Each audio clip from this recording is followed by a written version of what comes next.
আসসালামু আলাইকুম ওয়া রাহমাতুল্লাহি ওয়া বারাকাতুহু। আলহামদুলিল্লাহি রাব্বিল আলামিন ওয়াসসালাতু ওয়াসসালামু আলা সাইয়্যিদিনা মুহাম্মদ ওয়া আলা আলিহি ওয়া আসহাবিহি আজমাইন। প্রশংসা আল্লাহ সুবহানাহু ওয়া তাআলার জন্য, শান্তি অবতীর্ণ হোক জনাবে মুহাম্মাদুর রাসূলুল্লাহ সাল্লাল্লাহু আলাইহি ওয়াসাল্লামের প্রতি। পবিত্র কোরআনুল কারীমের সূরাতুল হাদিদের ৫৭ নম্বর সূরা ১৮ নম্বর আয়াতে আল্লাহ সুবহানাহু ওয়া তাআলা বলছেন, ইন্নাল মুসাদ্দিকিনা ওয়াল মুসাদ্দিকাতি ওয়া আকরাদুল্লাহ করদান হাসানান ইউদাআফু লাহুম ওয়া লাহুম আজরুন কারীম।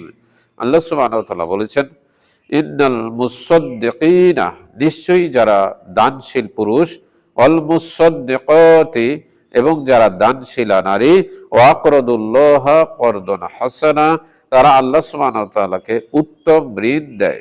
এই আয়াতে আল্লাহ সুবহানাহু ওয়া তাআলা সদকা এবং দানের ব্যাপারে খুব গুরুত্বপূর্ণ কথা বলেছেন এবং আল্লাহ সুবহানাহু ওয়া তাআলা খুব সুন্দরভাবে বুঝিয়েছেন। আল্লাহ সুবহানাহু ওয়া তাআলা কারো কাছে ঋণী নন, আল্লাহ সুবহানাহু ওয়া তাআলা কারো কাছ থেকে ঋণ গ্রহণ করেন না।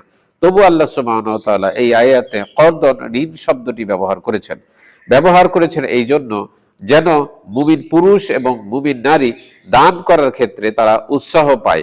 আল্লাহ সুবহানাহু ওয়া তাআলা উৎসাহ দেওয়ার জন্য ঋণ শব্দটি এখানে নিয়ে এসেছেন।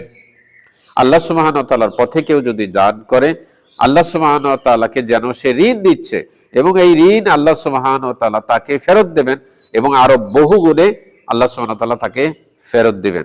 অত্র আয়াতে আল্লাহ সুবহানাহু ওয়া তাআলা মুমিন নারী এবং মুমিন পুরুষের কথা আলাদা আলাদা করে বলেছেন।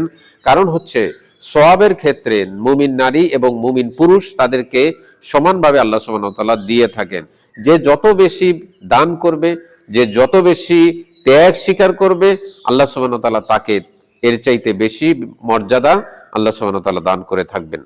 দুনিয়ার জন্য আমরা ব্যাংকে টাকা রাখি, পরকালের জন্য আমরা কত টাকা জমা করছি? পরকালের জন্য আমাদেরকে দান করতে হবে, পরকালের জন্য সঞ্চয় করতে হবে। অত্র আয়াত থেকে আমরা কি শিখলাম? অত্র আয়াত থেকে আমরা শিখলাম দান করলে সম্পদ কমে যায় না, বরং সম্পদ বৃদ্ধি পায়। আল্লাহ সুবহানাহু ওয়া তাআলার পথে দান করলে আল্লাহ সুবহানাহু ওয়া তাআলা তার বহু গুণে ফেরত দিয়ে থাকেন। নারী এবং পুরুষ দানের ক্ষেত্রে সবাই সমান সওয়াব পায়। আল্লাহ সুবহানাহু ওয়া তাআলার পথে দান করলে জাহান্নাম থেকে মুক্তি পাওয়া যায়।